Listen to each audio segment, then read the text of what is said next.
Bueno, momento para analizar la actualidad en tertulia. Saludamos a Carlos Guitián. Carlos, ¿qué tal? ¿Cómo estás? Muy bien, estupendo. Encantado de verte. Y también saludamos a Carmen Vecino. Carmen, ¿qué tal? ¿Cómo estás? ¿Cuánto tiempo? Muy bien, muchas gracias. ¿No querías venir a la La verdad tertulia, que, Carmen? la verdad que os echaba mucho de menos. Bueno, nosotros también, ¿eh? Nosotros también que no hemos tenido tantas tertulias porque últimamente este mes de septiembre solo ha sido los martes porque los jueves he tenido que completar con más contenido. Por eso ha sido solo una tertulia a la semana y las rotaciones sabes que son, digamos, menores, con lo cual, bueno. Pero bueno, no quiero dejar pasar la oportunidad para preguntarle a Carlos sobre su atuendo, ese pañuelo palestino, ¿no, Carlos? Si no me equivoco. Sí, Cuéntanos. teniendo en cuenta que hoy es un día importante en el mundo porque la Asamblea de las Naciones Unidas va a votar la Constitución del Estado palestino, me pareció un buen momento para unirme a ese movimiento.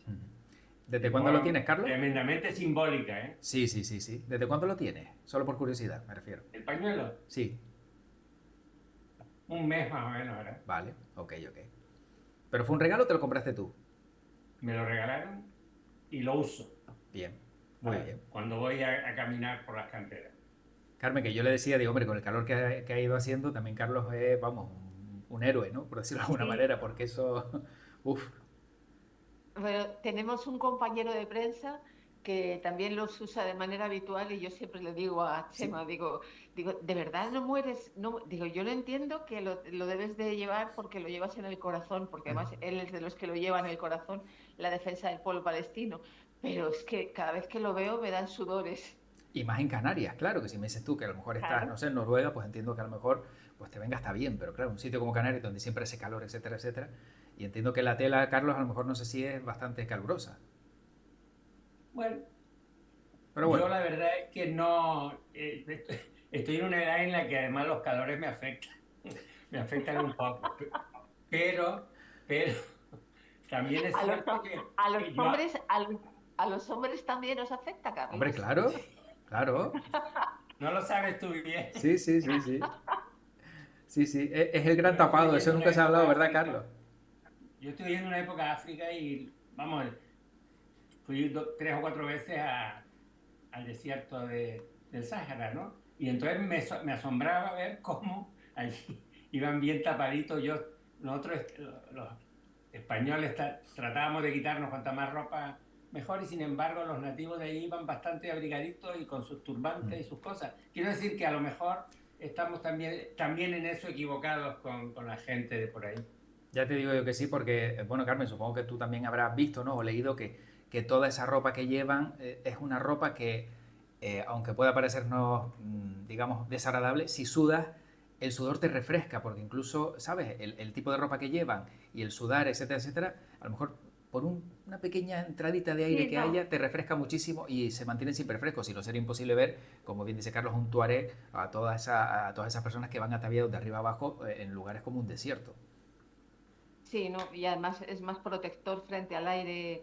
Este fin de semana yo estuve en Lanzarote y simplemente el aire era quemador, o sea, te Sí, sancochaba pues, perfectamente. Así que los africanos están adaptados a su territorio, a su continente y saben cómo funcionar mejor. sí. Ellos mismos te lo dicen, ponte un sombrerito, tápate la cabeza. Sí, sí, sí, exactamente. Bueno, Carlos, ahora que has nombrado precisamente pues la situación, ¿no?, que se está viviendo en Gaza, con Israel, etcétera, etcétera, ¿crees que se podrá parar los pies a Israel teniendo en cuenta que cuenta precisamente con el apoyo de Estados Unidos y que parece que ese apoyo es inquebrantable de momento? Hombre, es muy difícil.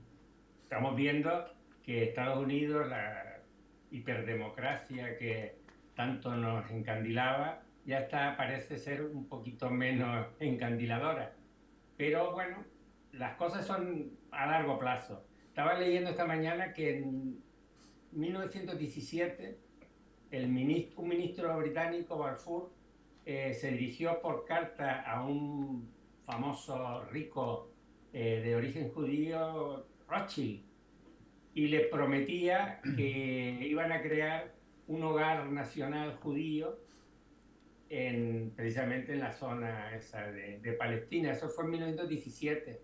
Hasta 42 me parece que el holocausto nazi se plasmó de lleno, pues no, eso, no llegaron los primeros colonos huyendo de Europa a Palestina. Quiere decir que eso lleva tiempo. Llevamos tiempo con esto, pero lo que yo creo que es de justicia, pues tendrá que ser, porque si no, ¿qué vamos a hacer con toda esa gente? Porque eso puedes matar a un 20 o un 30%, pero ¿y el resto? Carmen, ¿tú qué opinas? Efectivamente, no, es que me ha dado un escalofrío cuando ha dicho puedes matar al 20 o el 30%. ¿Sí? Dios mío, es que no debería morir nadie. Pero de todas las maneras, el problema principal de todo esto es que las fronteras son elementos artificiales, que la mayor parte de las ocasiones.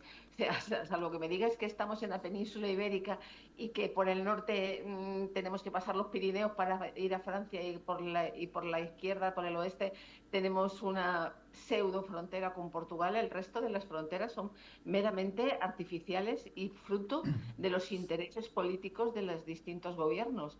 Entonces, claro, ¿cuál es el problema? El problema es que estamos hablando de la Franja de Gaza como si la Franja de Gaza fuera lo que antiguamente era la imagen de Canarias rodeada de un murito y luego los peninsulares te preguntaban, ¿y cuando llegas al murito qué haces? ¿Saltas o hay una puerta? Y tú dices, Dios mío, no puede ser esto. Pero Gaza no es un sitio que esté rodeado de muros, no hay un muro de Berlín o un muro que la separa de la zona de Cisjordania. Es que es un territorio continuado donde viven personas, como dice Antonia San Juan. Somos personas y hay que defender a las personas porque los errores que se cometen en una ocasión tienden a repetirse en el tiempo.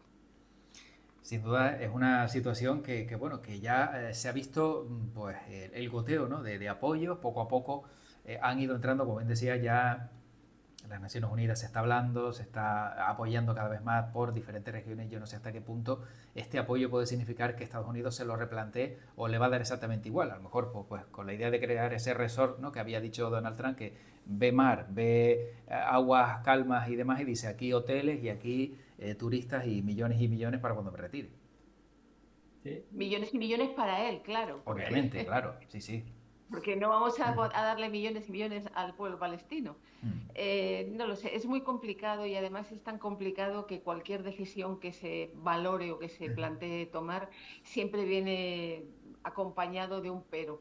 Y los peros son peores que las iniciativas. Yo no sé lo que va a pasar. Hoy hay Consejo de Gobierno en España y se van a tomar la decisión de si seguir comprando armas a Israel, pero está el tema de las Naciones Unidas y está el tema de los políticos que no están dispuestos a dar un paso atrás ni para coger impulso. Véase el caso de Putin. Estamos en un mundo convulso, mucho más que convulso, diría yo. Y la decisión que se tome serán para largo tiempo, pero afectarán a esos niños que lloran abrazados a sus padres muertos. Carlos, tú como profesor de historia que eres... Sí, bueno, sí, interviene, ahora te hago la pregunta. Sí. Sobre esto, lo que diría es que esos niños van a crecer. Sí. No se acuerda, la gente no se acuerda de que los niños crecen y tienen memoria. Claro, y entonces, ¿qué es lo que van a recordar? Pues esto. ¿Y quién va a decirle a un niño de esto ya mayor, oye, compórtate, sé pacífico, no hagas burradas? Es que de verdad que esta es la historia de la humanidad, ¿eh? Ha sido la historia de pueblos que destrozan a otros, pero que al mismo tiempo están generando odio y están generando todavía más desastre futuro, ¿no? Entonces, esto es lo que yo creo que nuestros gobernantes deberían pensar. Y por eso me alegra que hoy haya 152 países que digan, no, mira, ya esto se ha acabado. Reconocemos al pueblo palestino. Lo dicen, ¿eh? No digo que lo vayan a llevar a cabo. Sí. ¿Quién queda? Pues bueno, quedan los alemanes que están históricamente lastrados. Queda Italia porque Meloni le ha prometido a Trump que Italia se mantiene, pero resulta que ayer Italia fue un hervidero de de manifestaciones palestinas. Y eso le puede costar también el puesto a Meloni y entonces se pensará también eso. Claro, exacto, Ya sí, sí. Francia, Inglaterra, Francia, yo qué sé, países de Europa. Es que de verdad esto ya es un clamor. Toda América, salvo creo que Argentina, no, me da que todavía no, pero el resto de América Latina está reconociéndolo. Esto Canadá, Australia, esto yo creo que es imparable. Ahora, que esto se traduzca luego en algo, ahí está mi duda porque los poderosos siguen siendo los poderosos. Efectivamente. Como te diga, sí. ¿Tú no te has dado cuenta, ustedes no se han dado cuenta de que yo creo que por primera vez somos conscientes de que la comunicación, las capacidades de llegar a todos los países y de que se conozca en todo el mundo lo que está sucediendo en el otro extremo, más que ser una ventaja, está siendo un perjuicio, porque claro, estamos sabiendo que Meloni dice que sí, pero y que mi ley es como es. Pero claro, todo esto tiene una repercusión en la toma de decisiones. Otros países, cuando hay países que están diciendo, sí, diría que sí, pero es que, que como estás viendo lo que haces, lo que es cómo se mueve el mundo, estás viendo el caminar de la perrita y te estás dando cuenta Claro. de que la perrita va un poco escorada. Carlos, tú como profesor de historia, que era la pregunta que te iba a formular antes, y viendo, ya que era un tema también que sacaba, ¿no? Carmen, todo lo que está ocurriendo en torno a Rusia y esas provocaciones, la historia está repleta de situaciones como estas, ¿no? Empieza un conflicto bélico por un pequeño detalle, la muerte de alguien o un gesto que de repente ves que es el inicio de algo imparable. Sí. Sí, lo que tú dices es cierto. Yo fíjate que ahora mi gran esperanza en la preservación de la paz general en el mundo es China. Porque China tiene una historia detrás que es muy parecida al resto de la historia. Lo que pasa es que nunca en Occidente se ha estudiado eso, porque vamos, yo te digo, yo llevo estudiando historia desde mi más tierna infancia y China era una cosa aislada que solo se mencionaba con Marco Polo, que era un héroe. Pero realmente China es un país a valorar, ¿eh? China tiene una historia detrás muy importante y ahora tiene un presente y un futuro que ya quisieran muchos de estos países que antes llamábamos desarrollados tenerlo, ¿eh? Porque tu opinión es que China no quiere meterse o que haya un conflicto bélico porque ahora mismo se ha convertido también, como dicen, en el almacén del mundo, ¿no? Todo el mundo está comprándole a China y de ese sistema que tenía antes, digamos, ha girado un poco más al capitalismo, ¿no? Que parece que también es uno de los aspectos que más estamos viendo, ¿no? En China. Fíjate, yo volviendo, hoy estoy súper batallístico. En el 2010, ese años que hace de esto, estuve en Mozambique, ¿no? En septiembre de 2010. Y llegas ahí a Mozambique y empiezas a ver cosas y de repente vas por ahí por Maputo, ¡pum! Y ves un edificio impresionante, un hotel, todo escrito con caracteres chinos. Y le preguntas ahí, dice, no, este es un hotel hecho por los chinos y donde se hospedan chinos. 2010. Y chinos aquí, y dice, hombre, han hecho el estadio de fútbol de no sé qué, las autopistas que llevan a unir el país, tienen unos intereses en la pesca enormes. Quiero decir que China no ha necesitado para invadir, eso es algo así, que creo que viene muy de ahora, ¿no? Sí. Así para entre comillas, pues no necesita invadir por la fuerza porque a lo mejor es más inteligente y nos invade pues con comercio, con construcción en África, por ejemplo, puerto de Senegal, en Marruecos, puerto en Casablanca, todo a base de chinos. Entonces, ya no solo el comercio de voy al chino a comprar una cosa barata, no, es cosa que va mucho más allá.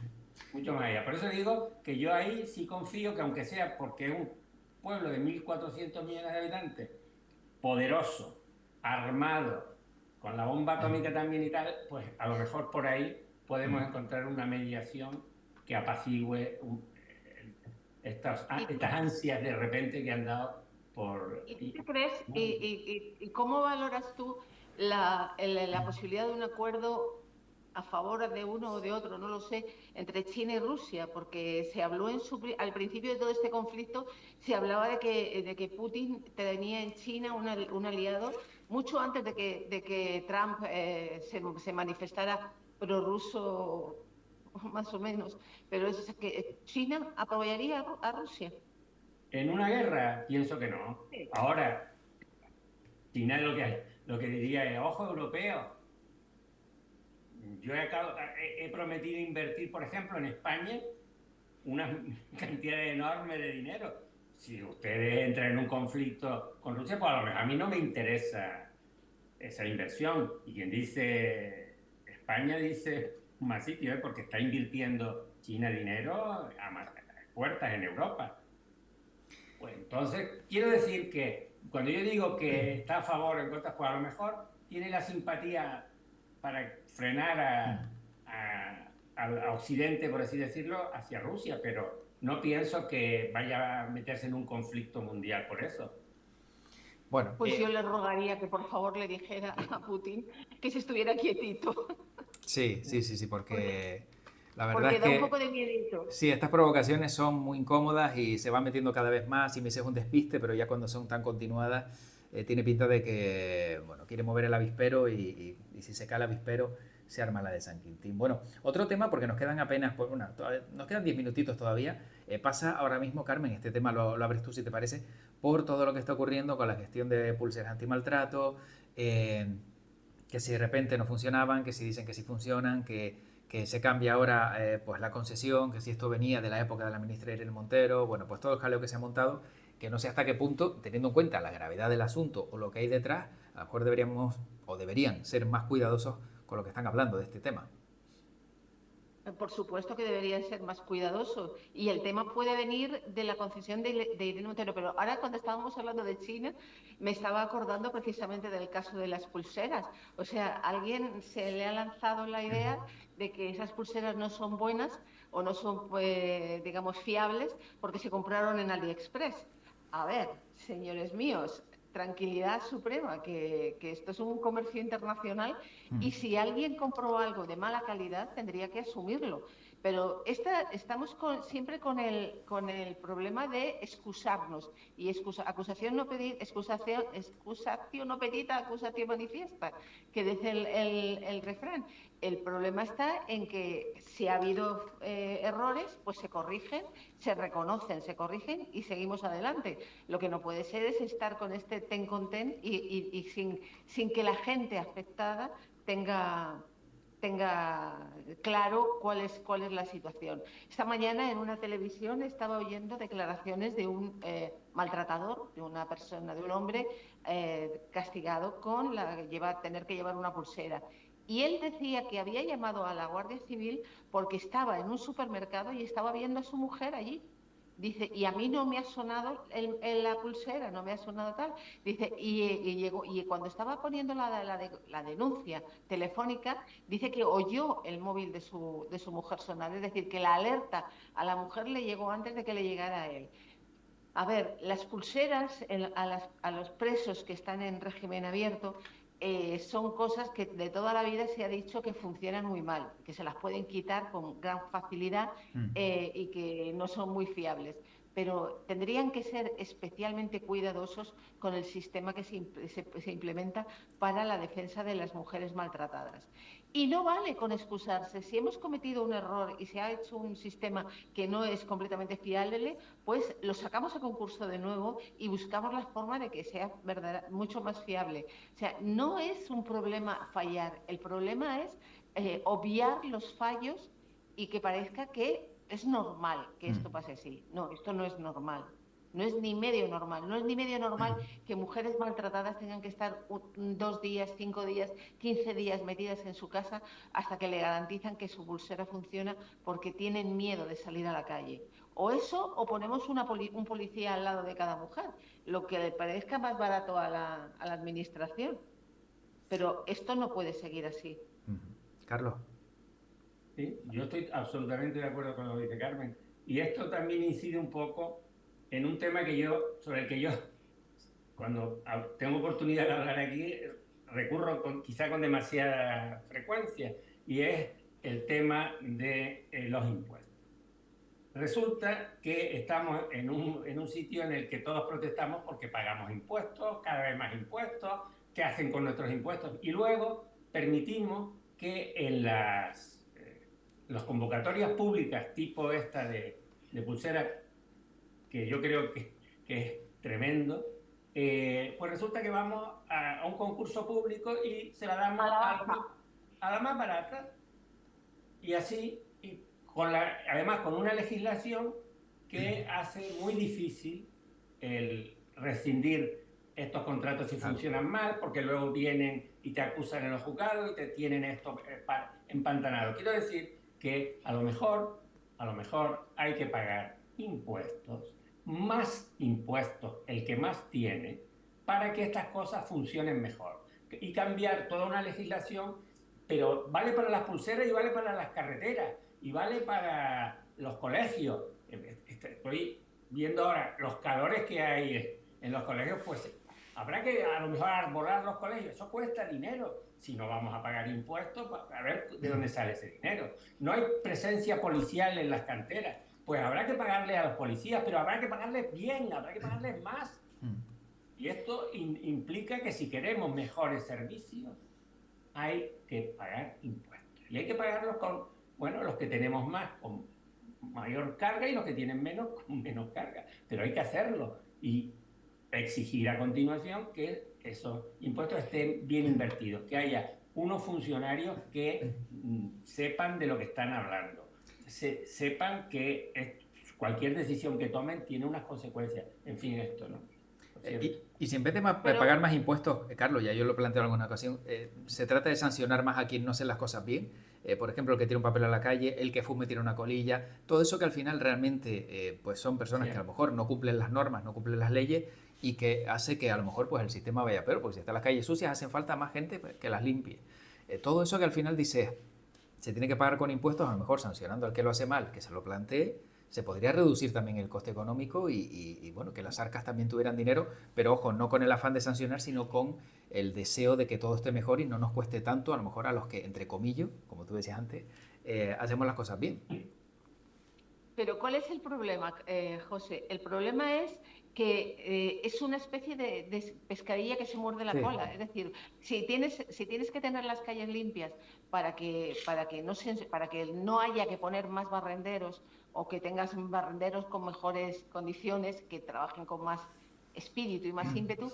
Yo me acuerdo de un viaje a Austria donde la gente es que no osaba tirar un papel al suelo porque históricamente estaba sancionado, y entonces ya la gente directamente metía el papel en el bolsillo. Y eso es una cosa que se contagia, porque la gente con la que yo iba, que era muy dado a tirar el paquete de tabaco cuando se terminaba por la ventanilla del coche, de repente hacía el amago de tirar el paquete de tabaco por la ventanilla del coche y él mismo se cortaba. Claro. Es decir, porque te duele el bolsillo, pues ya está. Claro, porque sabes que eso puede ser sancionado. Pero ¿cuál es el problema? El problema es que ya estamos entrando en una fase en la que además no nos creemos que las administraciones sean capaces de hacer las cosas bien. O sea, ustedes han visto cómo están las carreteras de nuestras ciudades, y yo no me refiero solamente a Las Palmas de Gran Canaria, que es donde nosotros tres vivimos, sino el otro día en Tenerife, camino del aeropuerto, el taxista me decía: es que no sabe usted, señorita, señorita, porque era un caballero, él, me debería haberme dicho señora. Y dice: usted no sabe cómo tenemos que reparar los amortiguadores de los taxis. Claro. Y eso es dinero, y cuando tú tienes que pagar un amortiguador en un coche, lo notas. Y cuando tú tienes que ir por la calle y te das cuenta de que se acumula el viento acumula en las esquinas toda la porquería de los árboles, lo notas. Efectivamente, es como una pescadilla que se muerde la cola, pero en algún lado hay que pegarle el tajo del cuchillo para que se desenrolle. Sí, porque es que al final, bueno, son muchas cosas que hay que pagar, pero a lo mejor, como decía antes, ¿no? Si todo aquel que lo hace mal... Y pues, que no puede ser Y que no puede ser que me estén diciendo ahora mismo que las administraciones públicas, y no echemos la culpa a que se contrataron las pulseras en la época de Irene Montero, porque bueno, siempre es bueno que haya niños para echarle la culpa, pero que las administraciones públicas sabían que los errores se estaban produciendo, pero nadie levantó la voz para decir, señores, ojo, estamos trabajando y tenemos toda la carne en el asador para corregir estas situaciones. Pero no, todo el mundo se calla.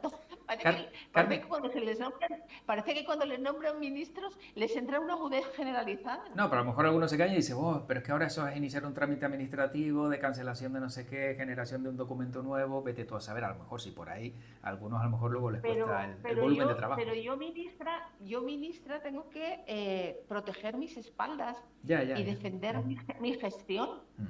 No puede ser que se entere todo el mundo de que yo he cometido un error o que he hecho dejación de responsabilidades cuando otro lo denuncia. Carlos, ibas a decir para acabar, que nos queda un minuto. No, yo es que dudo que esto llegue siquiera a ministro. Pienso que esto se queda en niveles de no me provoques más trabajo. Y me puedo es que hoy no lo resisto. Puedo contar una cosa. Muy rápidamente. Una sola, cortita. Sí. Ciudad Las Palmas de Gran Canaria, calle Fernando Guanarteme, una sola dirección para el tráfico y un carril bici. Una acera, la de la derecha yendo hacia el norte, perdón, hacia el sur, ancha, con terraza. Una acera en la izquierda yendo hacia el mismo sitio, estrecha, sin terraza, pero resulta que quien tiene que decidir eso ha puesto el carril bici en la zona que está en la acera estrecha y el tráfico en la acera ancha y van pasando el tráfico al lado de donde está sentada la gente en las terrazas. Esto no puede ser achacado al concejal, al alcalde y tal. Esto es que quien hace la planificación o no sale a la calle o le importa un pimiento. Claro. Y claro, ¿se le puede sancionar? Pues no, sancionar no. Lo que a lo mejor habría que empezar a hacer es a pedirle, oye, rectificar esta cosa que es muy sencilla. No es cambiar los colores del suelo. El técnico puede decir lo que quiera, pero quien firma el papelito que autoriza ese carril bici es un político. Pero muchas veces entiendo que a lo mejor no se leen las cosas. Una cosa, el político no puede conocer todo, porque entonces seríamos un político que tenga 3 cosas de estas. No puede saber de tráfico, no puede saber de ingeniería, nada. Esto es que tenemos una gente que no está por la labor. Y sencillamente, y a lo mejor hay que empezar a cuestionarse también el sistema del funcionariado. Hay un montón de cosas que están ahí, que claro, ¿quién le pone el cascabel al gato? Ya veremos. Ahí se la apañan ustedes que son jóvenes. Bueno, tenemos que terminar con ese bonito detalle de Carlos, con ese gesto tan amable, que tú también eres joven, Carlos. Yo creo que, por lo menos en mi caso, seguro que tienes hasta más energía que yo, pero vamos a dejarlo ahí, porque vamos, eso se nota. Bueno, Carmen, ¿qué tal la vuelta? ¿Bien? Bien. Bueno, la vuelta, no me he ido a ningún lado. Bueno, pero me refiero a la vuelta otra vez aquí al redil, aquí con el equipo. A la normalidad, la vuelta a la pseudo-normalidad, bien. ¿Y ustedes? Bien. Aquí siempre, como dices tú, nunca nos hemos ido, con lo cual estamos aquí siempre pendientes. Yo deseando que termine esto para quitarme el pañuelo. Mucho calor, no por otra cosa. Para ponerte hielo en el cuello. Bueno. Carlos, te estás escuchando. Bueno, pues Carmen Vecino, Carlos Guitián, como siempre un placer tenerles por aquí, un buen ratito de tertulia. Cuídense mucho y Carmen, dentro de poco volvemos a verte. Ya verás que sí, en nada. Venga. Gracias, hasta luego.